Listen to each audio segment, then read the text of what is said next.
എല്ലാവർക്കും നമസ്കാരം. തമിഴ്നാട്ടിലെ ഒരു സ്പെഷ്യൽ റെസിപ്പിയാണ് സീയം.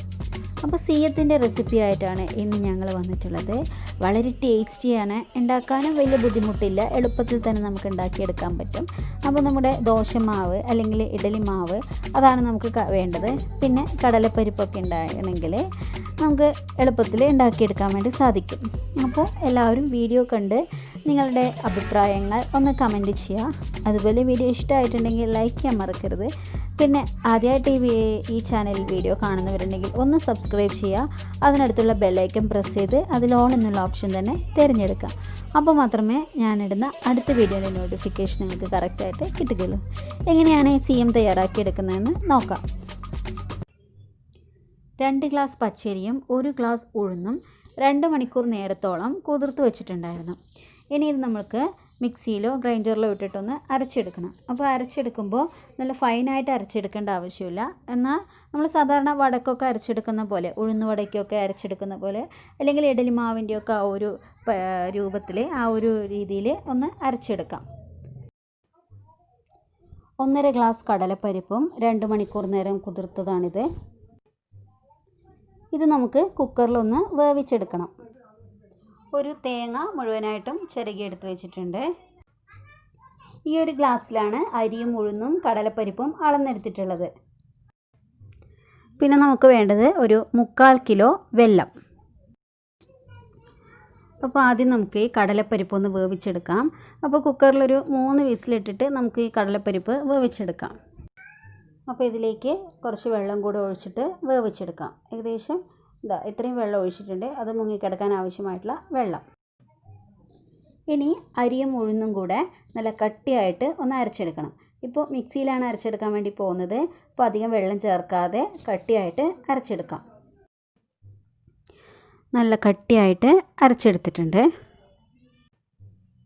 ഇനി ഈ മാവ് ഒരു 5 മിനിറ്റ് നേരത്തേക്കൊന്ന് റെസ്റ്റ് ചെയ്യാൻ വയ്ക്കാം. വെള്ളത്തിലേക്ക് ഇത്തിരി വെള്ളം ഒഴിച്ച് കൊടുത്തിട്ടുണ്ട്. ഇതൊന്ന് അലിയിച്ചെടുക്കാം. അലിയിച്ചെടുത്ത വെല്ലം ഒന്ന് അരിച്ചെടുക്കാം.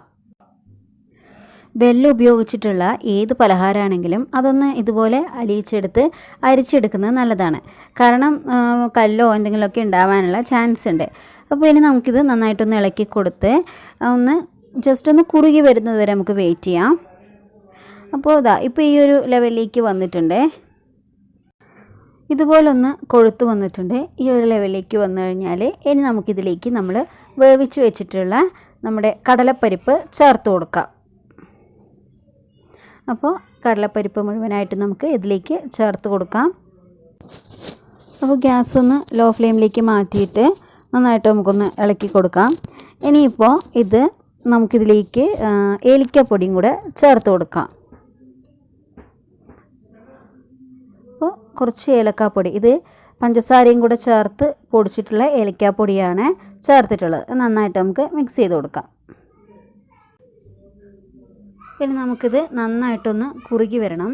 അപ്പോൾ നമുക്ക് ഗ്യാസ് ഹൈ ഫ്ലെയിമിലേക്ക് തന്നെ മാറ്റാം. ഇനിയിപ്പോൾ ഇതിലേക്ക് നമ്മൾ ചിരകി വെച്ചിട്ടുള്ള തേങ്ങ കൂടി ചേർത്ത് കൊടുക്കാം. നമുക്കിത് നന്നായിട്ടൊന്ന് മിക്സ് ചെയ്തെടുക്കാം.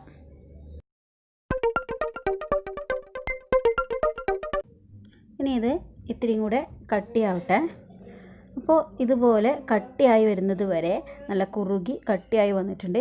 ഈ ഒരു ലെവലിലേക്ക് വരുന്നവരെ നമ്മൾ നന്നായിട്ട് ഇളക്കി കൊടുക്കുക. ഇനി നമുക്കിത് തണുത്തതിന് ശേഷം വേണം നമ്മുടെ പലഹാരം ചുട്ടെടുക്കാനായിട്ട്.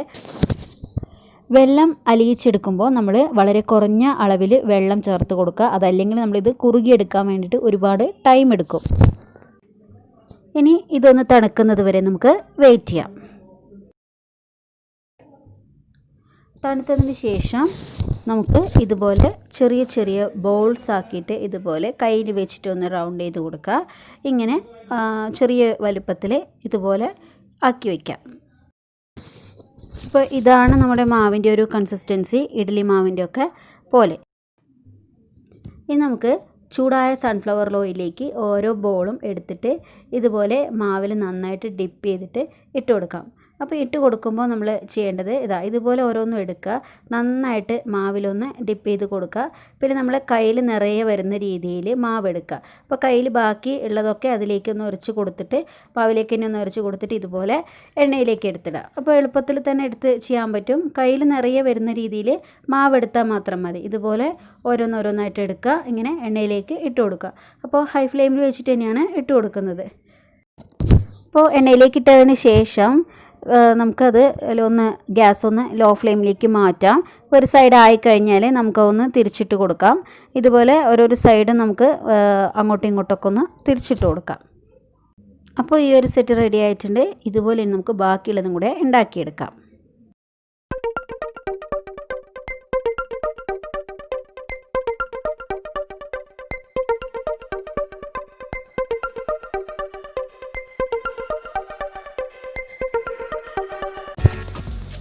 വളരെ രുചികരമായിട്ടുള്ള സീയം നമ്മൾ തയ്യാറാക്കി കഴിഞ്ഞു. അപ്പോൾ തമിഴ്നാട്ടിൻ്റെ സ്പെഷ്യൽ സീയം എല്ലാവരും ഒന്ന് ട്രൈ ചെയ്ത് നോക്കുക. ഈ ദീപാവലിക്ക് എല്ലാവരും ഒന്ന് ഉണ്ടാക്കി നോക്കൂ, നിങ്ങൾക്ക് തീർച്ചയായിട്ടും ഇഷ്ടപ്പെടും. താങ്ക്